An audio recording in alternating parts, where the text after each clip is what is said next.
Not everything is about activating new transcription of new genes, upregulating, downregulating new genes. Sometimes what you're going to see is just the activation of certain abilities of the cell. Okay, certain abilities. How can we make this cell do something it wasn't doing before? One of those examples is, well, sometimes the T cells have to tell their target cells, time for you to die. Okay, apoptosis. How do we trigger apoptosis? Well, you're going to have on the surface of the T cells or the surface of the immunocell what is known as FAS-L, Fas ligand. Fas ligand is going to interact with its receptor known as Fas. Fas here, they're showing, comes as a trimer. The three individual parts don't want to play with each other until they start to bind Fas ligand. Fas itself is a transmembrane protein. Okay, it's a receptor. You have the extracellular, the transmembrane, and then the cytoplasmic tail, which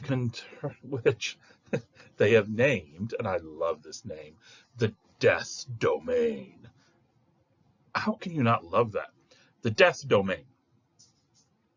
Fas ligand binds the parts, holds them all stably together. You get an alteration of the shape, and this recruits in, the death domain then recruits in FAD.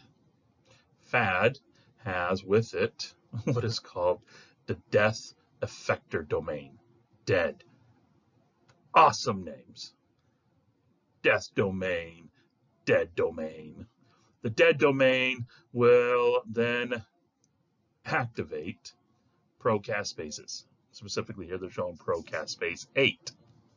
All because a T cell had on its surface, it expressed FAS-L, Fas ligand, which binds to Fas, which then changed the shape of the death domains, recruiting in FAD. FAD activated its death effector domain, the dead domain, which then goes and activates procaspase 8. Procaspase 8 will then be cleaved, becoming active caspase 8, which will start apoptosis. And we'll see this also with TNF. TNF, which is on the surface, binds its receptor, and you notice roughly the same motif, the same pattern. TRAD, FAD, FAD activates procaspase 8, which then also go and trigger a bunch of other things to occur.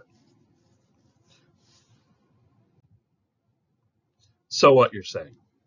Big deal.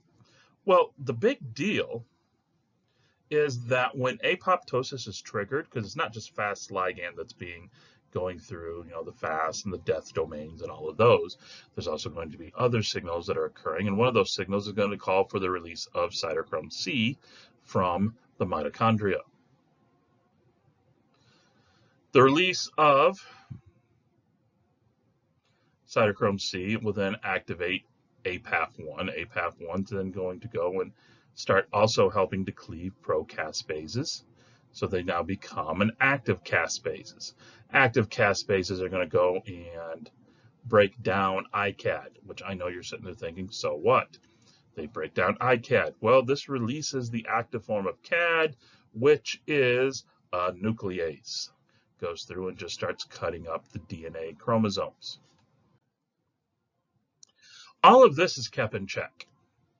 Okay?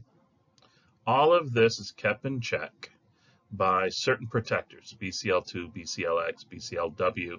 What they do is they hold back some of those pro-apoptotic signals.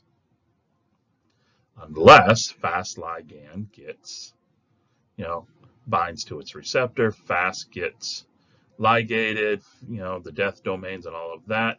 And the next thing you know, you see these guys, BAD, P53, Puma, Noxa, get activated. They go through and interfere with the protectors, which activates BAX-BAC-BOC, which triggers proteases, endonucleases, lipases, and then you get the breakdown of the cell from the inside out.